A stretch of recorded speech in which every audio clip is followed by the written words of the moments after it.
हम एक लड़ाई में हैं, हाँ या ना? पर मूर्ख है वो व्यक्ति जो शरीर के साथ लड़ते हैं, क्योंकि हम एक आत्मिक लड़ाई में हैं। हमारी लड़ाई शैतान के साथ है। आमीन।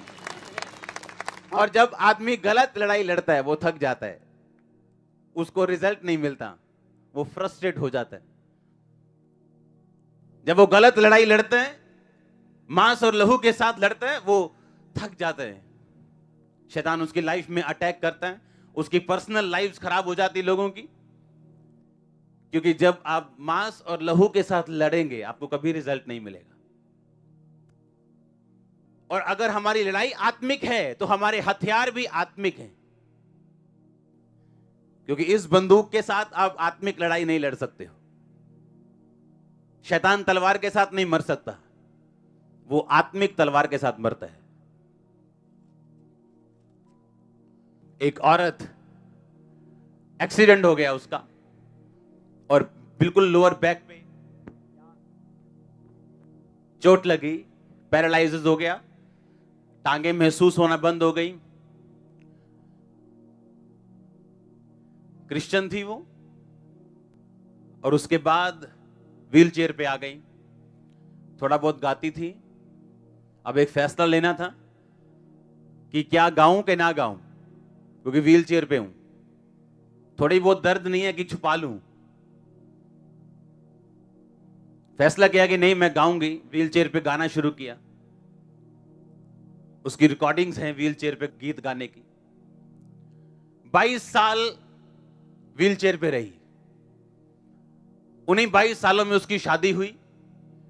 एक पास्टर ने उसके साथ मैरिज करने के लिए हां बोली, ये जानते हुए कि वो व्हील चेयर पे और कभी नहीं उठेगी। बच्चे भी नेचुरल नहीं हुए, क्योंकि उसको महसूस नहीं कुछ होता था टांगों के नीचे, तो बच्चे भी सिजेरियन से हुए। और एक दिन अमेरिका में एक मीटिंग चल रही थी और परमेश्वर का दास प्रीच कर रहा था वहां पे, और वर्शिप के दौरान उसकी आंखें उस बंदे की ओर पड़ी जिसने साइड में व्हील चेयर रखी थी, और कोई लेडी उस पर बैठी थी। उसने कहा, कौन है ये? क्या तुम्हारी वाइफ है? उसने कहा हाँ। और जब उस पर प्रार्थना हुई, 22 साल बाद उसने चलना शुरू किया। जब 22 साल बाद वो चली, उससे पूछा गया 22 साल कैसे थे? कहती आंसुओं से भरे थे, निराशा से भरे थे। मैं ये सोचती थी कि कुछ सालों बाद मेरा हस्बैंड जब ज्यादा बूढ़ा हो जाएगा, मुझे किसी, जैसे यहां पिंगलवाड़े होते हैं, मुझे ऐसे किसी ओल्ड होम में जाना पड़ेगा, कोई केयर होम में जाना पड़ेगा। अपना प्लान बना रही थी वो। कहते क्या हुआ कि परमेश्वर ने आपको छुआ? कहती इन 22 सालों में मैंने कभी भी, चाहे मैं दुखी हूं, रोऊं, निराश हूं, मैंने वर्शिप करना कभी नहीं छोड़ा। कहते कभी नहीं छोड़ा। कहते ये नहीं मैं दुखी नहीं हुई, या ये नहीं मेरी आस नहीं टूटी। कहती एक टाइम था, 10 साल मेरी आस टूट चुकी थी, 10 साल। कहती मुझे 1% भी यकीन नहीं था। कहती अब ऐसा टाइम मेरी लाइफ में आ गया था कि हीलिंग मीटिंग के दौरान मैंने आगे जाके प्रार्थना करवानी बंद कर दी थी, क्योंकि जब उस पर प्रार्थना होती थी हीलिंग मीटिंग में, वो हील नहीं होती थी, और उसको शर्मिंदा होकर उसको उठाते थे, चलो चलो, वो चलती नहीं थी, फिर बैठ जाती थी। और कहती इतनी बार मेरे साथ हुआ कि मैंने प्रार्थना करवानी बंद कर दी थी।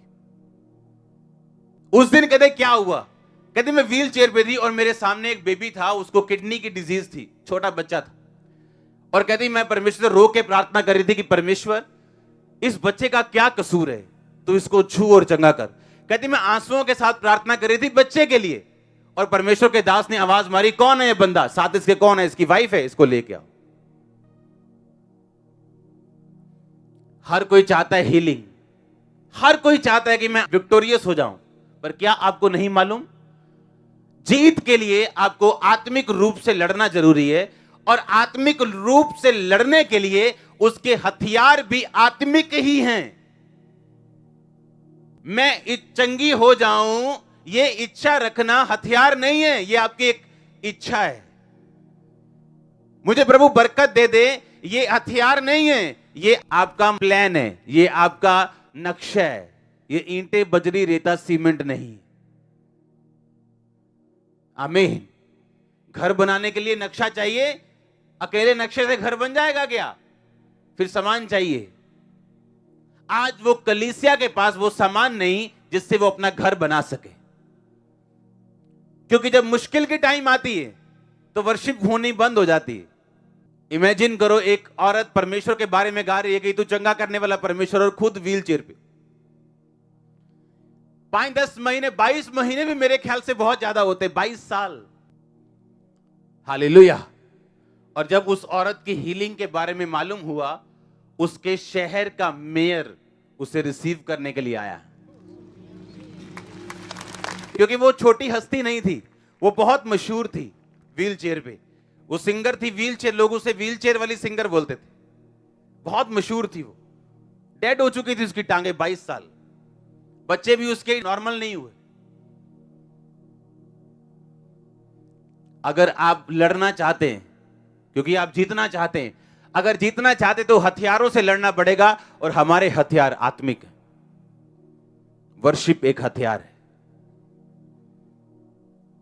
वर्शिप इतना खतरनाक हथियार है कि अपनी लाइफ के डीपेस्ट निराशा के अंदर अगर आप वर्शिप करेंगे, आप जल्दी बाहर आएंगे। एंड में आप हंसेंगे।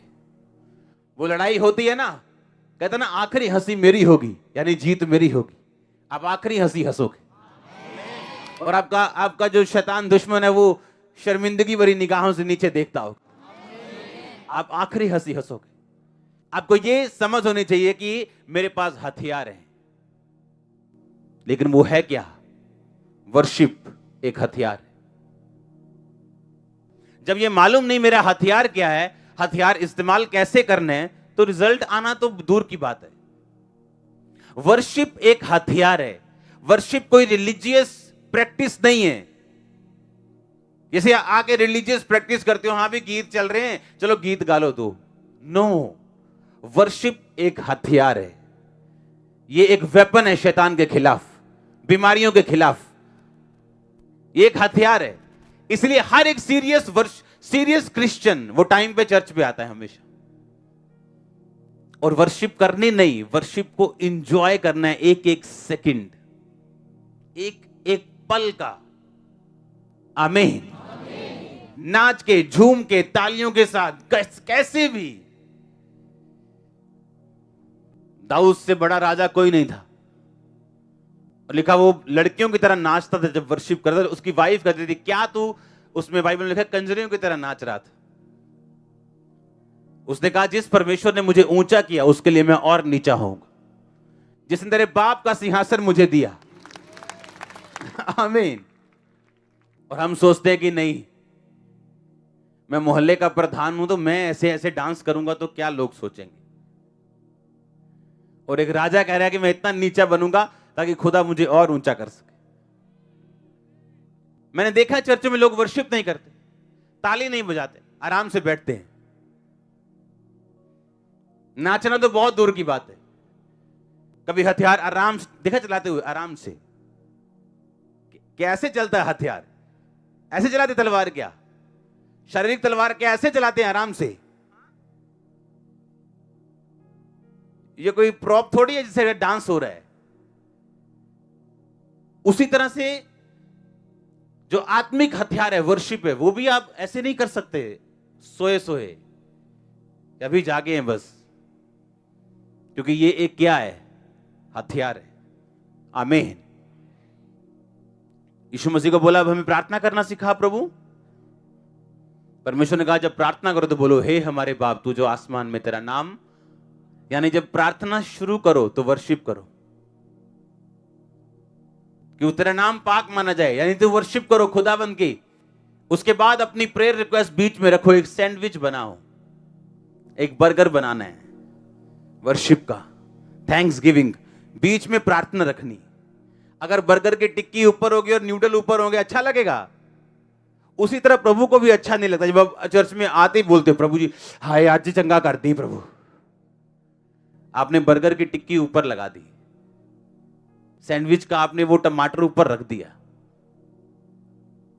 और बुरा लग रहा है देखने में भी, खाने में भी।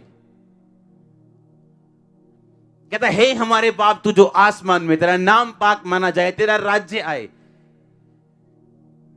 जैसे तेरी मर्जी। हां, आसमान में क्या पूरी होती है। पड़ी है ना, धरती पर भी हो।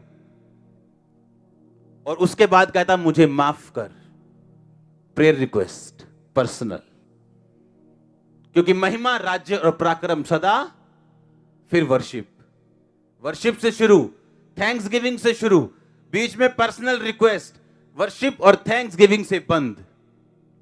ये है सही प्रार्थना। हथियार, राइटली लड़ना, सही तरीके के साथ लड़ना और जीतना। आमीन।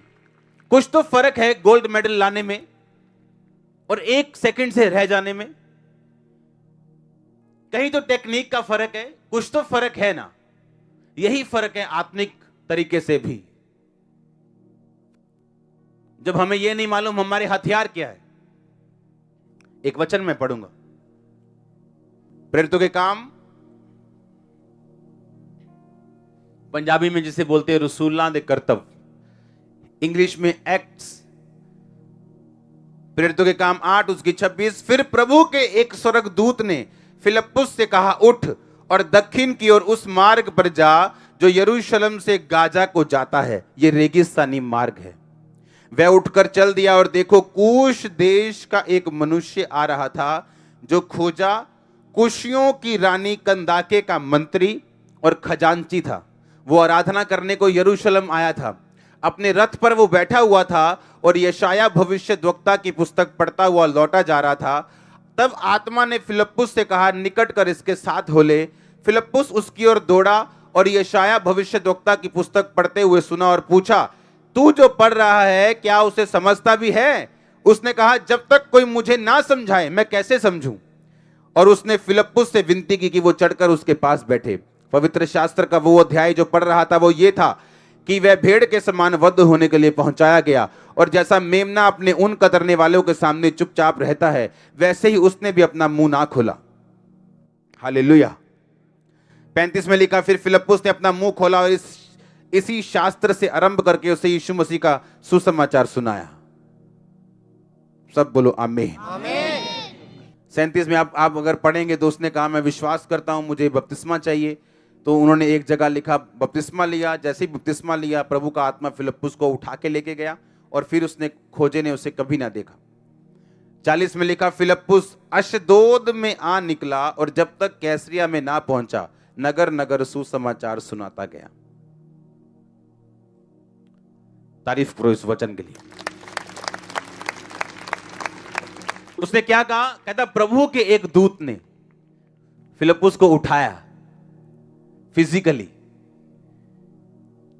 उससे बात की और कहा कि फलाने मार्ग में जा, एक रेगिस्तानी मार्ग है वहां पे जा और उसको बंदा जो तुझे मिलेगा उसे सुसमाचार सुना।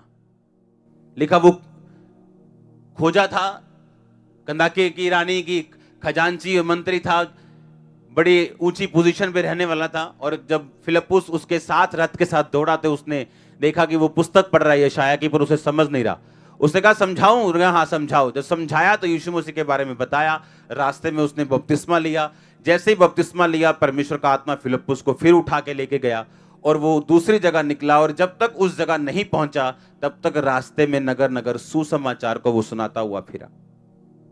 एक और वचन हम खोलेंगे, इफिसियों की पुस्तक 6:10 में, इसलिए प्रभु में और उसकी शक्ति के प्रभाव में बलवंत बनो। अपने पड़ोसी को बोलो बलवंत बन। परमेश्वर के सारे हथियार बांध लो ताकि तुम शैतान की युक्तियों के सामने खड़े रह सको, क्योंकि हमारा यह मल्ल युद्ध लहू और मांस से नहीं परंतु प्रधानों, अधिकारियों और इस संसार के अंधकार के हाकिमों से और दुष्टता की आत्मिक सेनाओं से जो आकाश में है। सब बोलो आमीन। इसलिए परमेश्वर के सारे हथियार बांध लो कि तुम बुरे दिनों का सामना कर सको और सब कुछ पूरा करके स्थिर रह सको। अब हथियार आ गए आगे।